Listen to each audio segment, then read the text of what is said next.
Hello and welcome to the show. This is Make Your Marketing. I'm here today with Hayk Saakian. Did I get that right?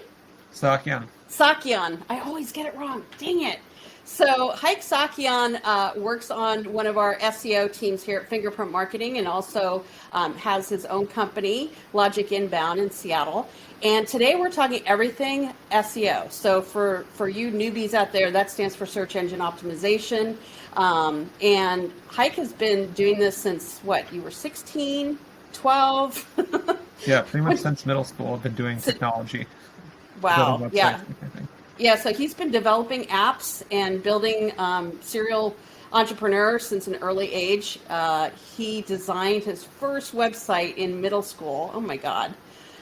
In high school, developed a series of Android apps. Seriously? You are a smart dude. That accumulated over 300,000 downloads on the Google Play Store. That is very impressive.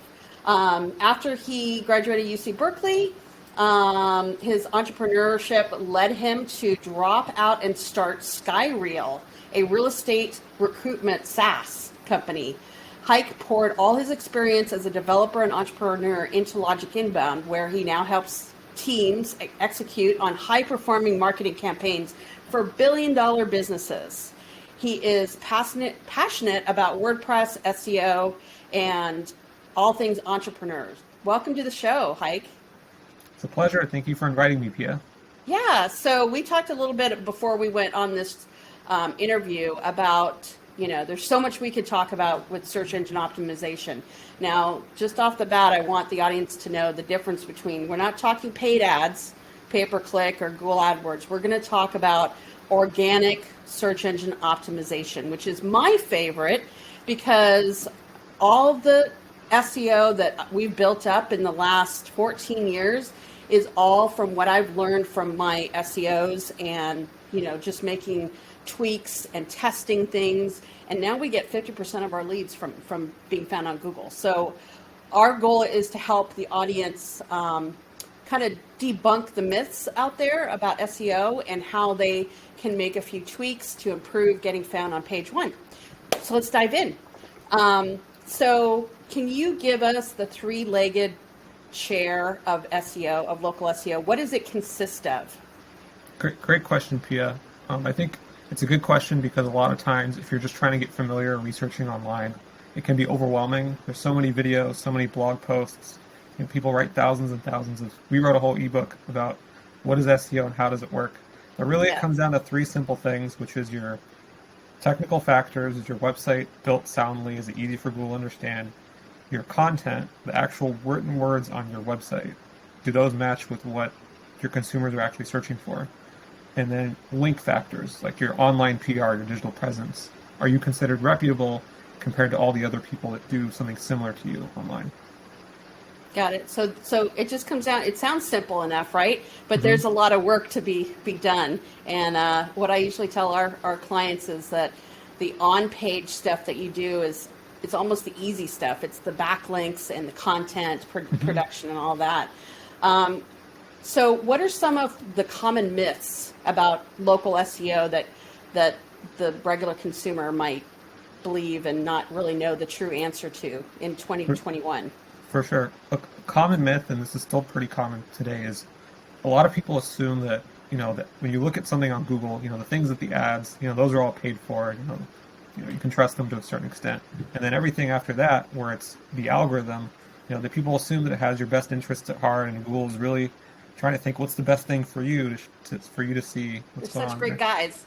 Yeah, the unfortunate truth is that most of the time there's people like me, marketers behind the scenes, that are changing like what the company's website looks like, how they're positioned online to appear more highly compared to other businesses. It's unfortunate that a lot of really hardworking people that put in great work, attorneys, doctors, people I've spoken with, they do great work, but they're just not found because they're not really doing the things that Google expects to see in a reputable, trustworthy business. Yeah, that's it. That's probably the majority of people out there are saying, this is not in my wheelhouse. This is not something that I went to school for or trained for. So as a business owner, how is Google expecting me to not only get to a minimum viable product for my website, but how to keep up, right? Because competition is fierce. So what do you say to them? Yeah, I mean, the sad part is that Google doesn't really want to tell you directly what to do. They'll tell you things like, your website should be fast because, if your website is fast, they can look at it more quickly. They can look at all your pages, things like that. And those are, one of the three legs, the technical factors. They tell you a little bit about content. They tell you should write things naturally that people who are your customers would search for. And, broadly speaking, it's a lot of things that are sort of true, technically true, maybe used to be true at some point, but they're not going to out and out say, you need to put a keyword in your title of your website that matches what people are searching for when they look for your service. You need to use words that are creative, sure, to get people to click, but you also need to have words that match what people are searching for. So that's really the most basic thing that I think is not communicated clearly at all. Yeah, so they're telling you what's wrong with everything, but they're not telling you really how to fix it or how to optimize it, is what I'm hearing you say. Exactly. They might tell you what's broken, you have a page that's not loading, but they don't really tell you, what do you need to do proactively to get better results. Yeah. So let's go back a little bit and talk about like creating, I call it the minimal viable product. So your website is a product, a marketing tool. What is the minimum, aside from you need a fast website loading, what are some other key factors that a business owner can address right away? Great question. And again, this is going to sound very basic, but I've seen, billion-dollar companies make this mistake. There's a checkbox if you're using a WordPress website, something like that. There's a checkbox that says, hide my website from search engines. If you have that checkbox checked, you won't show up in Google. Sounds very basic, but still, that's the easiest, fastest way. You just uncheck that box. But let's assume you've gotten some of the bare, basic technical factors out of the way. You worked with someone like Pia who didn't make any of those basic mistakes. For an MVP, you really want to make sure you have content on your website that matches your primary service or product that people are searching for. If you're a personal injury attorney, you would want to have the word personal injury attorney on your homepage with content explaining, what are the case areas and how does it work and so on and so forth. Google is still very text driven, even though most people nowadays, they consume memes and videos and things like that. Text is really what informs Google what your website is about. So MVP, make sure Google can actually read your website, check that, uncheck that box, make sure you have content that really matches what you want people to find you for. And then from a basic digital PR, digital presence perspective, having a Google My Business, Google local business profile, even if that's your only link that you have for your website, that's an excellent starting point. It tells Google that you are a real business that exists in the world because they send you a postcard to make sure. Yeah. And it's a link from Google to your website. And Google trusts themselves more than any other third party out there. So. And for those that aren't familiar with Google My Business, it's a business directory, your piece of property on the digital internet that helps people find you in maps and in search. I have a question of my own that I ran into the other day. If you update your Google My Business listing, let's say you change addresses or hours or whatever, does that automatically update Apple Maps, or do you have to do that through Apple Maps? Great question. So some service providers do just directly take the information from Google. Apple can do one of two things. Either they will automatically take your information from Yelp, or if you create your own Apple account, you can define it directly yourself. So to answer your question, no, if you update your Google address or things like that, Apple and Yelp, they don't automatically get those. You have to do those manually. Yeah. Well, Google My Business is so powerful. I know you and I have talked about it a lot, and it's like a whole nother podcast interview. But as of today, not today, but rolling out in May, I know that Google is going to take into consideration the user experience. So for those out there that are not, they're like, well, what does that mean? It's the journey that you take a prospect on your website when they arrive, right? Can you talk a little bit more about why that's important to Google and how you can improve it? Great question. So why it's important to Google. The real reason why it's important to Google is because faster websites consume less of their resources, and so they can, produce a more effective search engine. They can crawl more of the internet with fewer resources if websites generally load quickly. So they're tuning their algorithm to directly reward people that make it cheaper and easier for them to browse the web. Also, they're doing it to help users. They say that they're only doing it to help users, but really, there's a business behind it. Yeah. And they found that from numerous studies that people that go to a website, it loads quickly, they interact with it, they have a pleasant experience, they make a good association with Google over time. I'm sure if anybody here is old enough, remembers when Yahoo and Alta Vista and things were what you searched for. Gosh, so long ago. You'd type something in, click on it, not what you want, go back, type something in. Like, it would be a whole thing just to find something. Nowadays, it's really, you can just ask your phone and bam, you got it. So they want to make sure that experience continues to hold true and improves, and that's really why they're doing it. What you could do about it as a person with the website. Unfortunately, unless you're a developer or you're working with someone like Pia, really the best advice I might have is to use a trusted platform, something like Shopify or Squarespace if you're just completely DIY, because they've got a whole team of engineers that spends a lot of time making sure your website loads relatively quickly. It's not going to be as good as what you could get working with someone who's really handcrafting something for you. Right. But it's better than something you could hack together yourself. God forbid if you're trying to custom code it and follow YouTube tutorials as you do this thing. So, and there are people out there that do that. Let's talk about content. So everyone's heard content is king. Blogging's been around forever. I think podcasting is the new blogging now. Everyone's got a podcast. So let's talk about how Google uses content. How often, how long does the content need to be? The types of content, what's working today for a business that needs to keep content fresh? Great question. So what's happening over the years is, since Google's algorithm is so heavily based on text to inform whether or not something is useful for a customer, that naturally lends itself to blogs. Because if you imagine, let's say, a company's homepage, you might want to be very concise, you're copywriting, trying to get to the point. But from Google's perspective, they don't really understand what you're going on. You might have a few words here and there. So that's where blogging comes in. Basically informs Google what you're about and why they should show you in the search results. From a practical perspective, a lot of the terms I look at for clients I work with, one I was looking at the other day is very technical, very complicated industry, like plastic resins for manufacturing, right? Oh, exciting. Now it's, if you look at that keyword today, it's mostly blog posts in those search results, very few just home pages and landing pages, things like that. So if you want to appear in Google search results, more and more you're having to develop blog content to show up when people are searching. That's just the truth of it. Yeah, but also videos and podcasts, right, are indexable or are easy to find on search.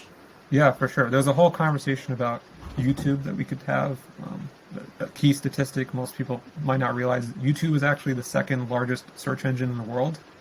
So, you see it when you search for something like, let's say, how to tie a tie or something on Google. You'll have a video pop up.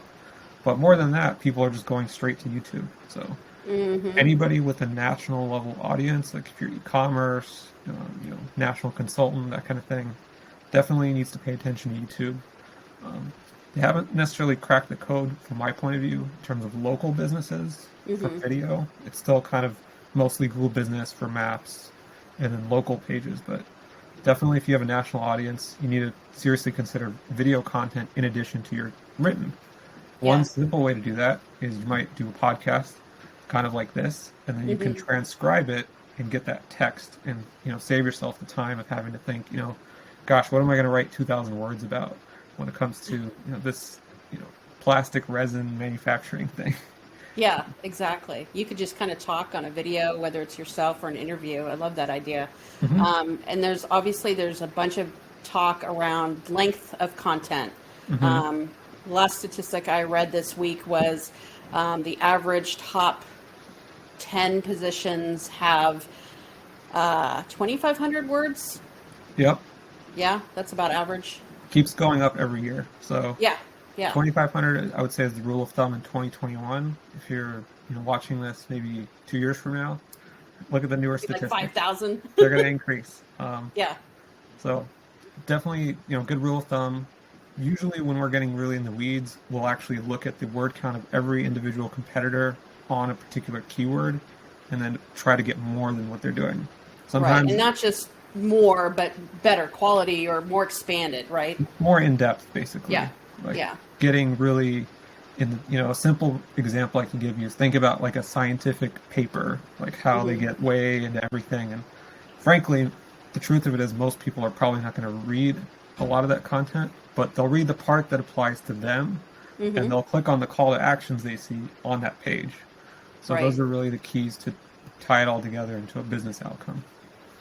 And you touched on a couple things. So how do you balance the content for a reader, because you don't want to sound like a bot, and Google? So that's like, how do you do that so you can make your audience happy as well as Google? Great question. It's a really big challenge, frankly. The best solution I've found so far is to try to break up let's say you have a very long blog post or something. Try to break it up into bite-sized sections that directly speak to what your users are searching for. A simple way that you could do this, if you're just doing it on your own, is you can put in your keyword into Google and then look for a little section that says people also ask. And it'll say, people who are looking for this topic, they're asking questions like, well, how much does it cost and how long does it take? And does this treatment hurt? Like a good example I was looking for, one of our clients, they're showing up for COVID vaccine in their area. And some of the questions were like, oh, can I take Tylenol after I get a COVID vaccine? Or can I do this? Can I do that? And just answering those questions almost like a FAQ for every single page you do. Yeah. Is a very simple way to help Google understand what you're about and help people. They'll just jump to the part that you want and do the call to action. Hopefully, you're all set. So this gets a little bit away from SEO, but it also supports what you just said. We build our copy or the website pages based on the idea of they ask, you answer. So 92% of your prospects come to your website and they already know whether they're going to work with you or not, right? They don't want to be sold. Before they make a call or purchase an item, they've already researched you all across the internet. And they typically have the same questions as the next prospect, right? So you might as well spell it out for them and have the answers already there. So FAQs, I think, really are helpful. And then you mentioned super important, and this is such an easy fix. If you have multiple services or multiple products, make sure that you have one page for each of those services. Yep. And even break it down even more. If, let's say, a service like web design, you have WordPress development or app development, or you break it down to the simplest keyword, right? 100%. And you can use the actual search results from Google to kind of test your theories. So, for example, I'll use attorney because I was just looking at this. You might be thinking, do I need a page for, let's say, dog bite injuries in Seattle or something? So the way to figure that out is you could just go and search that on Google. And then also in a separate window, search for your main page that you already have. Let's say personal injury. That's pretty common. And then you just compare, do I see the same pages coming up over and over? Because that's Google telling you that, no, you don't really need a whole separate thing. Or are they mostly different? Which is, in this case, they were going to be mostly different. And then you create that whole separate page. But okay, so then you do want a separate page. Yep. Good rule of thumb, like Pia was saying, if you have different types of services, different types of products, different categories of products, even different industries that you serve. Generally, having additional separate pages for those is good for SEO. Yeah. So, which leads me to keyword research, which is super important, right? That's kind of phase one of the work that you do with our clients. Is tell me a little bit about what you're looking at, and maybe if there's a few things that our audience can do on their own to research some keywords. Great question. A good starting point for me is always just describing all the information you already know. It's from list of products and services you make, just list them out literally. List if you're a service-based company, services. List of industries that you work with. Oftentimes people search for plastic for automotive, industry specific. And then lastly, look at your customer questions. Let's say, for example, if customers are emailing you, what are the questions they're actually asking you about in their emails? What are the words that they're using? A good example would be like we have a junk removal company. The types of emails and questions that people ask him are, can you guys pick up mattresses? I have an old sofa, or, I have a big refrigerator. How much does it cost? People tell you kind of the information. There's SEO tools out there that can help you find this faster. But if you're really just doing it yourself, you don't want to spend any money. Start with what you've got, and that should give you plenty to work with. Maybe once you've run out, look for more. And then a simple tip as well is when you start applying that information, you'll start to see where you need more different pages and content. Example being, we have a chiropractor, and sure, they want to show up when people search for the word chiropractor, but they also want to show up when people search for back pain doctor, neck pain relief, all the different things that someone with that profession can search for. So a quick cheat sheet I just made for doctors, because we work with a lot of them, is you have your profession keywords like naturopath, cardiologist, dermatologist, whatever, all those different ones. You have your treatments that you provide to people, like chiropractic is a good example. And then you have your conditions that you help treat. So people that are not, like a treatment might be something like neuropathy treatment. Condition might be something like, feet swelling, or, sharp foot pain, things like that. That is super helpful. And you could take this and do this with other industries, right? You are thinking, putting yourself in the consumer's shoes and thinking, what are all the questions? What's the discussion that's happening online? Right. Let's talk a little bit about backlinks. So backlinks don't work. Backlinks aren't important. Backlinks are very important. Backlinks are very hard to get. All this discussion. But I know that having directory listings is probably the easiest and first step. Am I wrong? You're not wrong. It's a great first step. I would say the initial goal from day zero, if you're completely new, is you want to prove to Google that you are a brand that actually exists in the world. You are a real business that is referenced online. And doing those types of things, directories and really the basics, helps you appear for your brand name. It always, puts a tear in my eye when I see a huge company and you search the name of their business and they just don't show up. Yeah. It's like, come on. Yeah, it's like easy. The very basic thing. So that's what I would think about first, is show up for your own name. And that kind of stuff. And again, this is just a directory listing like Yelp or Avo, or there's hundreds and thousands of them out there. And Apple.com. Yeah, everything. Bing, and there are services that will do that for you, like Yext or Moz Local, because manually it's really a lot of work. But the one thing to make sure is that you are listing it exactly the same on every directory, right? Making sure that the name is correct, the phone number, everything. Let's change directions a little bit. A lot of folks that we talk to are like, oh, well, I just want to do social media. I just want to post on social media. Now, I know that content on social media will affect how you get traffic on your website. But my argument is people, unless you're doing Facebook ads or you have products, they're not on Facebook to buy. They're just there to be entertained and to check up on the gossip. But when they're actually searching on Google, they have what we call buyer intent, right? So they're actually there to make a purchase. How can you talk a little bit about how good SEO and social media marketing works together? And is it 50-50? Is it depending on the industry? Yeah, I would say a good rule of thumb to use is how well established is the type of thing that you do. I'll use an example. So lawyers, very common industry. People understand, people have known about lawyers for years. It's not a new product or service that you have to educate people about. You might, appear on Google so that your particular law firm shows up, but people understand the general concept. They're not going to learn about law firms for the first time from a Facebook post. Yeah. On the other end of the spectrum, if you're a startup creating an innovative new product, maybe it solves a problem people didn't even realize that they had, then social media is definitely a great place to do that. And it works together, like you said, Pia. So an example, one of our clients, they created a new type of supplement that was really useful for people that do intermittent fasting. And they had a TikTok post that went viral.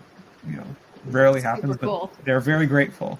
Yeah. And when we looked at their analytics and their data, we saw that almost a third of the people that found them during that time were coming in through Google, searching for the brand name or like intermittent fasting supplement. Like they saw something, but then, they searched to find the actual thing that they saw. Yeah, that's super cool. That's my next plan is to get on TikTok. Yeah, trying to. Some of this content is a little dry, but maybe we can make it fun. The last question I have for you that is on everyone's mind, and the first question I always get is, why is SEO so expensive? Yeah, great question. I think the biggest reason why it's expensive is because it's kind of like real estate. There's a finite amount of real estate, and there's multiple people that want it, and they're willing to invest more and more time and effort in order to get it. So if you imagine, New York Square, New York Times Square, whatever, that real estate is millions and millions of dollars, but you look at it, it's like a dinky shoe closet with a sign in the front.